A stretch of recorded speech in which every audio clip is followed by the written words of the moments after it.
तर एकनाथ शिंदे साहेबांच्या वाढदिवस आहे, काय सांगितलं? त्यांना वाढदिवसाच्या शुभेच्छा देतो. दिव्यांग मंत्रालय निर्माण करण्यात त्यांचा सिंहाचा वाटा होता आणि म्हणून येत्या काळामध्ये आज जरी पायरी घसरली असेल तरी येत्या काळामध्ये ते मुख्य पायरीवर जाईल अशा शुभेच्छा व्यक्त करतो. इथे पण महापालिकेचे इलेक्शन होणार आहे, त्याच्यामध्ये काय प्रहारचे उमेदवार?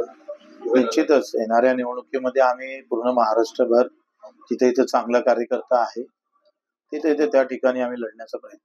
तर दिल्लीमध्ये जसं बीजेपीची झालेली आहे जल्लोष चालू आहे, काय म्हणायचं? तर वातावरण पावसाचं नाही, वरते ढग पण नाही, पण पाऊस मात्र गारपीट झाली.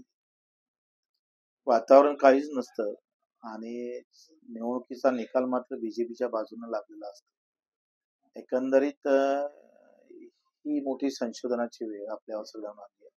लोकशाहीचं पतन होऊ नये, ईव्हीएम मध्ये जर आमचा भरोसा नाही आहे आणि म्हणून आम्ही एक त्यांना सुझाव दिला होता की ईव्हीएम मशीन पण ठेवा, पण व्हीव्हीपॅट जे येतं ते मतदाराच्या हाती आलं पाहिजे, त्याला क्रमांक असला पाहिजे, बॅलेट क्रमांक असला पाहिजे आणि त्याच्यावर सही घेऊन बाकीच्या मतपेटीत तो टाकला पाहिजे. एवढं पारदर्शक काम प्रभू रामचंद्रांचे जे काही भक्त आहेत त्यांना माझं आव्हान आहे का आदर्श प्रभू रामचंद्राचा आदर्श होता, तो आदर्श बीजेपीनं स्वीकारला पाहिजे.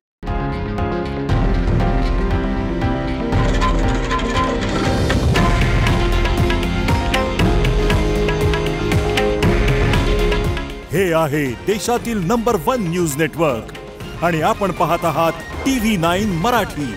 काळजी तुमची, हित महाराष्ट्राचं.